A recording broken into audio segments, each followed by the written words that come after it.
Start. महोदय, सूर्य से प्राप्त होने वाली ऊर्जा विज्ञान का विषय है, परंतु आज ऊर्जा संसाधनों का जो संकट हमारे सामने उपस्थित है, उसको देखते हुए हमारी आशाएं सूर्य और उससे मिलने वाली ऊर्जा पर टिकी है। यों यह विषय सामान्य हित का है और उसमें हमारी समान अभिरुचि भी दिख पड़ती है। अतः इस पाठ में सौर ऊर्जा की संकल्पना और उसकी उपयोगिता पर स्फुट विचार अर्ध तकनीक भाषा में यहाँ प्रस्तुत है। ऊर्जा संसार के प्राणियों के जीवित रहने और दैनिक कार्यों के लिए परम आवश्यक है।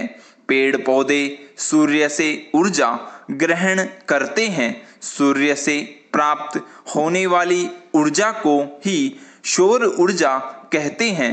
समस्त स्रोतों से ऊर्जा प्राप्त करते हैं। ऊर्जा के बिना न तो जीवन संभव है और न ही कोई कार्य हो सकता है। इसलिए मानव प्राचीन युग से लेकर आज तक ऊर्जा प्राप्ति के लिए अनेक स्रोतों और प्रक्रियाओं को खोजता रहा है। ऊर्जा जिन साधनों से प्राप्त होती रही है, उन्हें हम ऊर्जा प्राप्ति के पारंपरिक स्रोत कहते हैं। स्रोत हैं लकड़ी, कोयला, पेट्रोल, मिट्टी का तेल आदि। इनसे हम ऊर्जा प्राप्त करते हैं। वायु और जल को भी ऊर्जा के स्रोत के रूप में प्रयोग किया जाता रहा है। आधुनिक युग में विज्ञान ने ऊर्जा के और नए स्रोत निकाले हैं। इन्हें आजकल गैर पारंपरिक स्रोत कहा जाता है। आज ऊर्जा के अनेक रूप हमें ज्ञात है। ईंधन वाली ऊर्जा, पवन ऊर्जा, जल ऊर्जा, जीवाश्मी ऊर्जा या जमीन के नीचे पथराए ईंधन वाली ऊर्जा, गैस ऊर्जा, परमाणु ऊर्जा, तापीय ऊर्जा, भूतापीय ऊर्जा, ज्वार ऊर्जा आदि। पैरा पारंपरिक स्रोतों से निकलने वाली ऊर्जा की कमी के कारण गैर पारंपरिक स्रोतों की खोज का काम आज बड़ी तेजी से किया जा रहा है। भारत दुनिया का पहला देश है जिसने सन 1950 से ही सौर ऊर्जा का प्रयोग आरंभ किया।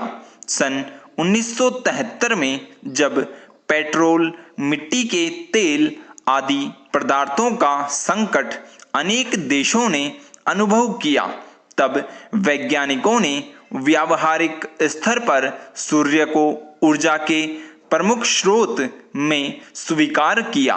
भारत सरकार के गैर पारंपरिक ऊर्जा स्रोत विभाग ने एक व्यापक कार्यक्रम बनाया है। वह राज्यों के ऊर्जा विभागों की सहायता से इन कार्यक्रमों और साधनों को अधिक से अधिक लोकप्रिय बनाने का प्रयास कर रहा है। ऊर्जा कार्यक्रमों के अंतर्गत गैर पारंपरिक ऊर्जा स्रोतों के निर्माण और उनके रखरखाव और प्रचार आदि पर बल दिया जाता है।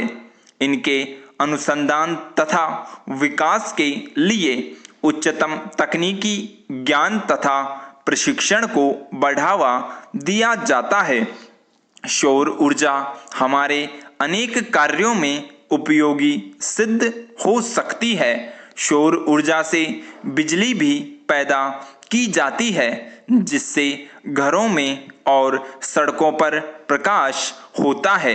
सौर ऊर्जा से solar cooker, solar heater, solar dryer, solar refrigerator इत्यादि का विकास राष्ट्रीय भौतिकी प्रयोगशालाओं में हो रहा है। सोलर कुकर संदूक के आकार का होता है, जो धूप वाले दिनों में 2 घंटे में दाल चावल आदि पका सकता है। पैरा महोदय, मांस मछली आदि को भी इससे पकाया जा सकता है। सोलर हीटर सार्वजनिक स्थानों जैसे अस्पताल, होटल, कारखाने आदि में पानी गर्म करने के लिए काम में लाए जाते हैं।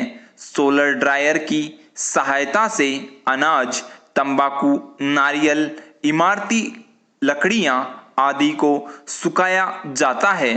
अब तो ऐसे सौर संयंत्रों का विकास किया जा रहा है जिनसे समुद्र जल के खारेपन को दूर किया जा सकता है। सौर ऊर्जा से हमारे दूर दराज के गांव भी अब प्रकाश से जगमगा उठेंगे और गांव भी शहरों की तरह सभी आधुनिक साधनों से संपन्न हो जाएंगे। हम भारतवासी सौभाग्यशाली हैं कि हमारे देश में सौर ऊर्जा 12 महीने सुलभ है। हमें चाहिए कि हम सौर ऊर्जा का भरपूर लाभ उठाएं। इससे न केवल पारंपरिक ऊर्जा की बचत होगी, पेट्रोल, डीजल, मिट्टी का तेल आदि के लिए विदेशों का मुंह नहीं ताकना पड़ेगा, बल्कि विदेशी मुद्रा में भी ज्यादा बचत हो सकेगी। निसंदेह सौर ऊर्जा की क्रांति से सामान्य व्यक्ति को लाभ मिलेगा और देश चहुमुखी विकास का स्वप्न साकार कर सकेगा। चुनाव के पहले की स्थिति से देश गुजर रहा है। देश का लाखों करोड़ों का खर्च चुनाव पर होता है, चुनाव प्रक्रिया पर होता है। अतिरिक्त इसके चुनाव प्रत्याशी भी लाखों करोड़ों का खर्च करते हैं जन जन तक पहुंचने के लिए, जननेता बनने के लिए। अशिक्षित जनता भीड़ देखती है, दिखावा देखती है, प्रदर्शन देखती है, फिर कुछ छोटे मोटे लालच भी काम करते हैं और जनता गुमराह हो जाती है। ऐसी स्थिति में चुने गए प्रत्याशियों से भला क्या देश का हित हो सकता है? शिक्षित बुद्धिजीवी व्यक्ति चुनाव प्रक्रिया से, चुनाव परिणामों से हताश होकर प्रक्रिया से ही अपने को दूर रखने का उपक्रम करते हैं या करने को मजबूर हो जाते हैं। लंबी खड़ी कतारों में अपना समय नहीं लगाना चाहते। पैरा लोकसभा, विधानसभा, पंचायत सभी चुनाव यदि एक ही समय कराए जाएं तो बहुत संभव है लोगों में रुचि बने, समय का व्यय रुके, आर्थिक खर्च भार जो देश को बार बार करना पड़ता है वह बच सकता है।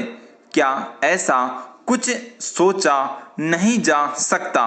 प्रत्याशी बनने के लिए भी कुछ मापदंड निर्धारित होने चाहिए। उनको शिक्षित होना चाहिए और चुने जाने के बाद उनके लिए एक आचार संहिता होनी चाहिए। उनके खर्च एवं संपदा पर एक प्रतिबंध होना चाहिए।